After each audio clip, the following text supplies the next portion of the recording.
हिंदू धर्म के अनुसार श्री कृष्ण भगवान विष्णु के 8वें अवतार कहलाते हैं तथा अब तक भगवान विष्णु के 23 अवतार हो चुके हैं। जब जब इस पृथ्वी पर असुरों का आतंक बढ़ा है तथा अधर्म व्याप्त हुआ है, तब तब भगवान विष्णु ने किसी न किसी अवतार में अवतरित होकर इस पृथ्वी का उद्धार किया है। श्री कृष्ण के अवतार के रूप में उन्होंने न केवल इस पृथ्वी से पाप के भार को कम किया था, बल्कि भगवत गीता के रूप में प्रत्येक मनुष्य को उसके वास्तविक उद्देश्य का भी बोध कराया था। प्रेम के साक्षात मूर्त भगवान कृष्ण ने जीवन के अलग अलग पहलुओं को बड़ी ही सहजता के साथ समाज के सामने रखा। अपने प्रिय मित्र सुदामा को मुक्ति दिलाने से लेकर महाभारत के युद्ध में अर्जुन को उनके दायित्वों का बोध कराने तक श्री कृष्ण हर जगह हर समय उपस्थित रहे। अपने बालपन में भगवान श्री कृष्ण ने अपने मित्र गोपालों और गोपियों के साथ अनेक शरारत करी एवं लीलाएं रची। खेल खेल में हमेशा गोपियां भगवान श्री कृष्ण को उनके नील रंग के कारण चिढ़ाती थी, जिससे नाराज होकर वे माता यशोदा से उनकी शिकायत करते थे। परंतु क्या आप जानते हैं भगवान श्री कृष्ण को नीला रंग कैसे प्राप्त हुआ और क्यों उन्हें उनकी मूर्तियों एवं तस्वीरों में नीले शरीर के साथ दिखाया जाता है?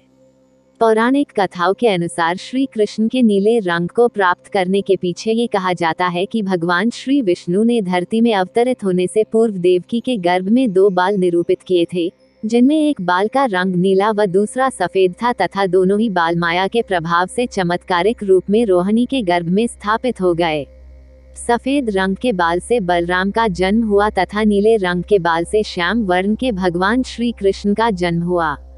शास्त्रों के अनुसार श्री कृष्ण के नीले रंग के पीछे ये भी मान्यता है कि प्रकृति द्वारा उसकी अधिकतर रचना नीले रंग की है, जैसे सागर तथा आकाश व इन सभी में धैर्य, साहस, समर्पण, त्याग व शीतलता जैसी भावनाएं देखी जा सकती है। भगवान श्री कृष्ण भी इन्हीं सर्वगुणों से संपन्न शांत और सहज स्वभाव के थे।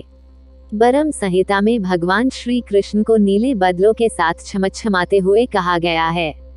वही अन्य मान्यताओं के अनुसार भगवान श्री कृष्ण का नीला रंग उनके मामा कंस द्वारा भेजी गई राक्षसी पूतना के विषपान से हुआ है।